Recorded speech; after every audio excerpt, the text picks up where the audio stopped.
Today, we're going to be talking about one of the most popular tools in jewelry making.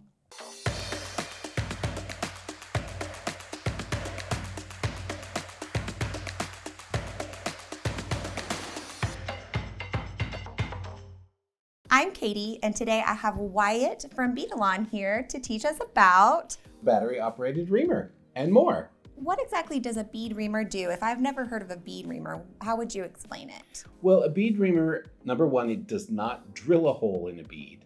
It will only make an existing hole larger. Now, I say only, but that shouldn't be taken as like only. That's a huge thing. Gemstone beads are sometimes drilled with unequal holes. So one side will be larger, the other side will be smaller, and sometimes you can't get the stringing material through there. So you can come the opposite direction and get that hole opened up enough so that the stringing material will go in. What is the first thing we need to know? Well, all about the tool is batteries, of course, the tool, and how to properly insert the batteries. There's a guide down in the bottom here that shows you exactly where the batteries need to go. So minus to minus and positive to positive. You just have to follow the little guide that's in here. And if you get them in there wrong, it won't make that sound. But if you get them in there right, it does make the sound. Then you just replace this little jacket here. Make sure that snaps. So this is the reamer tip, the rubber gasket that holds it into the hasp. All of this comes with the tool, and just insert that into here and then into the end of the reamer. I like to hold the reamer in my hand just like this with my thumb. It's a little easier than trying to hold it and putting your finger over in this direction. So you just need water. And why you need the water is because the diamond grit is attached to the this pin with a type of adhesive. That adhesive must remain cool. If it doesn't remain cool, then the adhesive fails and the diamond grit goes away and you've ruined the tip. So it needs to be done underwater. That doesn't mean you have to be underwater. Just the tip and the bead needs to be underwater. So we're just gonna put this on, hold the bead down under the water, and just let the spinning do the drilling, reaming. Let the tool do the work. Let the tool do the work. And you can see that there's a lot of material being taken away from this bead. Then you're gonna flip it over to the other side so that you drill from that side. And you'll see that this is a gemstone bead. This is pink quartz. And it just makes very quick work of the pink quartz. And now that bead hole is probably about at least double the size. Wow. Let's see if we can get that there. Yeah, you should be able to see that. Oh, yeah. Okay, so what I'd like to also show you is in a larger bead, because it doesn't matter the size of the bead. What really matters is how much larger you need the hole to be. So we'll choose one of these beads that's got a fairly small hole. Now, where this comes in handy is that you can use much larger stringing material. So just think about using leather or other items that come that are pretty big, or if you need to get 2 or 3 or 4 strands of either wire or whatever through this very quickly just by sort of pulsating. You've got a much larger hole on this side, and I just need to go and do the same thing on the other side. Now, what happens there is if I'm pushing a little bit too hard, the diamond grit will stick in the crystal. So if you just go nice and easy, don't bind the motor. When you bind the motor, it'll just stop it just like that. And you don't want to do that. It's going to happen, but it'll save your battery if you don't get that stuck too much. Let the spinning do all the work. All right, so now we've got, I believe that it's about a 2.2 millimeter hole in that bead. Now, also what happens is the center of the bead becomes frosted because the diamond grit is fairly coarse. So that's gonna make it. It's interesting because it does shine a little bit, and you kind of get a nice look from that.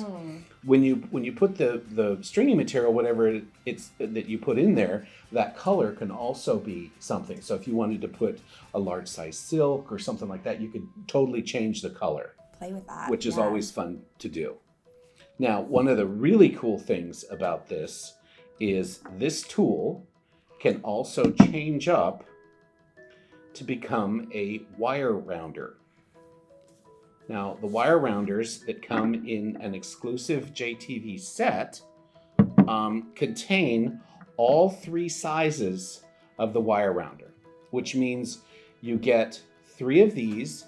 That one will cover 20 gauge and smaller. The medium-sized one will cover 18 and 16 gauge, and then the larger one covers 12 gauge and larger. That's going to make the end of a piece of wire nice and smooth. So you could use that then for an ear wire, any kind of jewelry that you're doing wire wrapping. The ends can then become a nice little rounded end instead of a sharp edge. So you're going to load this. This is how it comes. It's got a silicone sleeve on it, which that sleeve is removable. So I'm going to want to show you what you can do with that with a different tool in just a little bit. So this goes into the hasp, same hasp that the battery or the reamer tip went into. Same situation. So when you cut a piece of wire with a flush cutter, and that's the, in my opinion, the best cutter to use. The only time I want you to cut with the flush cut pointing away from the piece of metal that's going to stay is when you do a wire round. So this is cutting it backwards. What that does is that leaves a very sharp point right there. So instead of having a flush cut that's flat, you're going to have a very pointy portion. That's the portion that I'm going to use the wire rounder. And you just just think about the end of this bead reamer, and then think of a dime, the size of a dime. That's the kind of circle you want to make. And then you want to feel this to make sure all of the sharp edge is gone.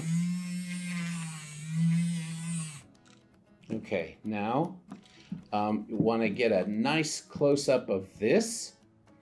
That is what the end of that is going to look like, which is, it's practically a miracle in the wire working world. Yeah, it really is. Because it allows you to make just about anything into an ear wire, number one, or just to finish off your wire. So now we'll do this. That's got a very sharp edge. And so this just goes on here, and you might want to flush cut it the other way like you just taught us. Yeah, it's probably a good idea to always do that. And you don't have to cut too much off. You just have to make sure you get a cut. Because you're not having to go the whole circumference of the wire, just the, what is that called? The diameter. All right, so here again, we're going to do the same thing. Think of your dime. And just around and around. And it's really a very easy thing to do. You just need to, different metals are a little bit harder. I think this is probably a brass.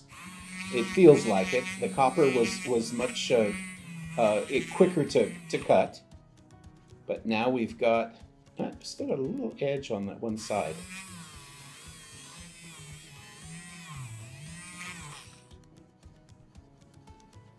Yeah, there we go. Oh, that's so much better. So now we've got that. Yes. So now the super surprise that I have for you is to show you that this tip can now be used in a totally different tool.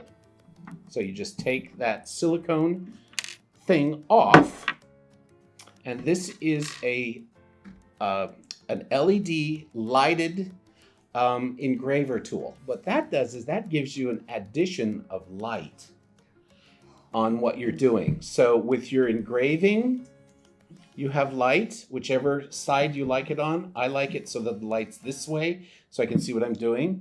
But the really cool thing, which was just completely by luck, when we did this thing, just so happens that the arbor size is the same. Wow. So that's one of the reasons that we now put the silicone on there, is so you can change that out. Now you have a battery operated, lighted wire rounder. Wow, that is so cool. So here we would do the exact same thing. Now the difference in the power of this is all in the battery. So in this one you have two AA's, bigger battery, a little more power, and this one smaller batteries, a little less power. Less. But it's going to do the same thing. The one thing that wasn't lucky was that this does not fit this. Oh, okay. So we were lucky one way, but not the other way. So that pretty much in a nutshell is the battery operated reamer, the battery operated lighted engraver tool.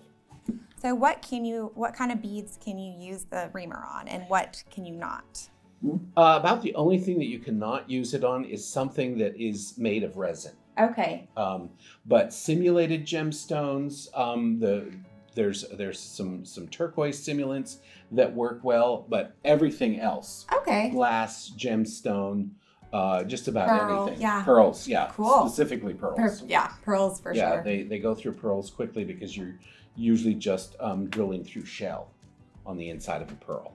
So how do you keep track of the wire rounder sizes? Well, I like to keep them all together so that you have all three of them. So you can just basically take a look at them. You've got a smaller one, a medium one, and a larger one. Mm-hmm. Then just take the piece of wire that you're interested in and kind of lay it over here and see which one is right. Oh, that is such a good idea. Okay. So just keep them all together Yes. in your kit, in your reaming kit, Mhm. and I love that idea. Yeah, it's a great way. Or if you have three of these, like I travel with at least three of them. Yeah. So I just leave them in them, In the and you tool, could actually mark it if you label wanted it. to. So that's the battery operated reamer / wire rounder. So can you show me the engraver? Show me how it works. Show me what it does. The engraver comes with two different tips, a 4mm and a 1mm tip. I have both of them inserted in these two engravers so that it'll be quicker and easier for us to show. So what I thought about for this item would be to engrave the center of what's going on here. So you just have to very carefully. Makes a great noise too. So I've just sort of filled in those little things. So it's going to grind up the material so that it kind of puts a almost like a satin finish to it. So, and it also, of course, makes a really nice shine. Yeah, almost like a brushed look. Mm-hmm. It's so pretty. You can also write with this. The bigger the material, the more you can write. So, is it Katie? I'm a Y. Katy. I'm a Y, baby. Yep.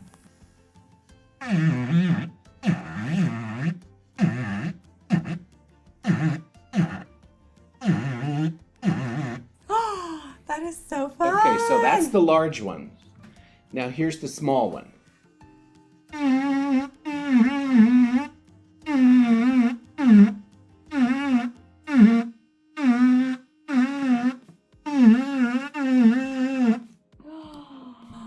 So gives you kind of an idea.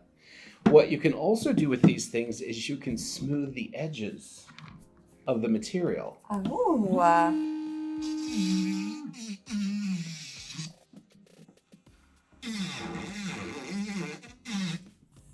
That's a really awesome tip. Yep. I can't stand sharp edges on my metal. Yeah. I don't think anybody can, really. Now, you do need to practice a little bit to get because the spinning of the tip and the grinding that goes on moves you around, and it's kind of weird at first. So what I've been trying to do is trying to write straight up and down and then go to the horizontal. So do vertical first. Okay. So like if you started here and went